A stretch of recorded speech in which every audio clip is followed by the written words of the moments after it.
Good morning all of you. आज की जो हमारी क्लास रहेगी वो रहेगी बीएससी थर्ड सेमेस्टर वालों के लिए, जिसमें आईसीएन के नियम व सिद्धांतों के बारे में आज हम इसमें पढ़ने वाले हैं। ठीक है, तो आईसीएन क्या होता है ये मैं आपको पहले से ही बता चुकी हूँ कि आईसीएन क्या होता है, क्या इसके नियम हैं, क्या इसके सिद्धांत हैं, इनके बारे में आज हम डिस्कशन करने वाले हैं। तो यदि हम आईसीएन के सिद्धांतों के बारे में कहें कि आईसीएन के मुख्यतः सिद्धांत क्या हैं या प्रिंसिपल्स क्या हैं, तो पादप नामकरण जंतु नामकरण से भिन्न है। इसका फर्स्ट जो सिद्धांत है, जो प्लांट आपका नोमेनक्लेचर होता है या प्लांट का जो प्रिंसिपल्स होता है, तो जो प्लांट का नामकरण करना आपका जंतु नामकरण करने से क्या होता है, एकदम अलग होता है। ये भी आप सभी जानते हैं। दूसरा है किसी टैक्सॉन का नामकरण प्रारूप से निर्धारित किया जाता है। कोई भी टैक्सॉन हो उसका नाम भी कैसे, नामकरण जो प्रारूप होता है उससे इसका नामकरण जो है निर्धारित किया जाता है। दूसरा थर्ड यदि बात करें, वर्गकों का नामकरण उनके प्रकाशन की प्राथमिकता पर आधारित है और कुछ अपवादों को छोड़कर प्रत्येक वर्गक के नियमों के आधार पर सर्वप्रथम दिए जाने वाला नाम ही शुद्ध नाम जो है, करेक्ट नाम जो है होता है। यदि हम बात करें इसके रूल्स की, तो जो रैंक ऑफ टैक्सा है उसके कई जो रूल्स हैं वो दिए गए हैं। यदि रूल्स का नामकरण से संबंधित सभी तथ्यों को पूर्ण व्याख्या करते हैं, जैसे हम नामकरण किस प्रकार से करते हैं, इसकी पूर्ण व्याख्या कौन करते हैं, आपकी रूल्स करते हैं। कोई भी नाम जो इन नियमों के प्रतिकूल हो मान्य नहीं होता है। अगर कोई हमने नाम दिया किसी भी प्लांट्स को और वो इन नियमों को फॉलो नहीं करता है, मतलब इन नियमों के प्रतिकूल होता है, इन नियमों को नहीं मानता है, तो उसका नामकरण वो जो है वो माना नहीं जाता है।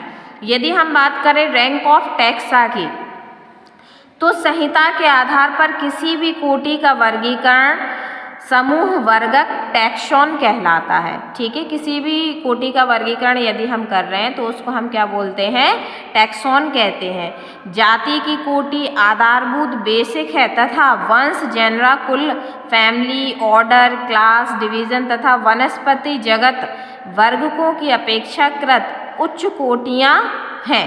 इस प्रकार प्रत्येक वंश में अनेक जातियाँ व एक कुल में अनेक वंश होते हैं। तो जैसे कि हम किसी भी फैमिली का अध्ययन करते हैं तो उसका हम सबसे पहले किंगडम का नाम लिखते हैं, फैमिली, ऑर्डर, जीनस, क्लास, है ना, डिवीज़न, इन सब के बारे में जो है वो बात करते हैं। यदि हम बात करें टाइपिफिकेशन की, ये जो आपका हो गया फर्स्ट हेडिंग हो गई आपकी रैंक ऑफ टैक्सा, इसी में आता है आपका टाइपिफिकेशन। टाइपिफिकेशन क्या होता है, टाइपिफिकेशन का यदि हम हिंदी वर्ड बोलें तो वो होता है आपका प्रारूपीकरण।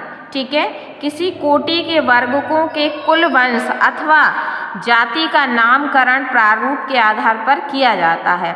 नामकरण प्रारूप वह मूल लक्षण है जिसके साथ नाम स्थायी रूप से संबंधित रहता है। किसी भी जाति अथवा अवजाति एक अलग प्रतिरूप स्पेसिमेन होता है। यदि किसी पौधे का प्रतिरूप परिरक्षित न किया जा सके तो इसका वर्गक अथवा चित्र ही उसका प्रारूप जो है वो होता है। यदि हम प्रारूप की बात करें या टाइपिफिकेशन की बात करें तो ये विभिन्न प्रकार के होते हैं, जैसे आइसोटाइप, आप बोर्ड पे देख पा रहे होंगे, isotype, holotype, lectotype, syntype and नियोटाइप। यदि हम होलोटाइप की बात करें तो यह लेखक द्वारा निर्धारित नामकरण प्रारूप का कोई प्रतिरूप अथवा दूसरा तत्व है, और वहीं आइसोटाइप यह नाम प्रारूप का द्वितीयक डुप्लीकेट होता है। उदाहरण से यदि किसी एक जाति का हम शाकीय पौधे अनेक हर्बेरियम पत्रों में लगाए जाएं अथवा एक ही वृक्षीय पौधे की शाखाओं को अलग अलग हर्बेरियम पत्रों पर लगाया जाए, तो इसमें से एक होलोटाइप तथा अन्य समरूप आइसोटाइप कहलाते हैं। देखिए, कोई जैसे आप हर्बेरियम बना रहे हैं, यदि हम उसमें बहुत सारी श्रब्स का कोई अलग अलग पत्तियों को हम चिपकाएं या फिर किसी एक ही श्रब्स के पत्तियों को चिपकाएं, तो क्या होगा, जो एक ही पेड़ की या एक ही प्लांट्स की पत्तियां हैं वो क्या कहलाता है आपका आइसोटाइप, और जो अलग अलग प्लांट्स की पत्तियां हैं वो क्या कहलाता है होलोटाइप्स। ठीक है, तो आज की क्लास में रहेगा इतना ही। नेक्स्ट क्लास में हम इसके आगे का जो है वो पढ़ने की प्रयास करेंगे। तो आज की क्लास में इतना ही। Thank you.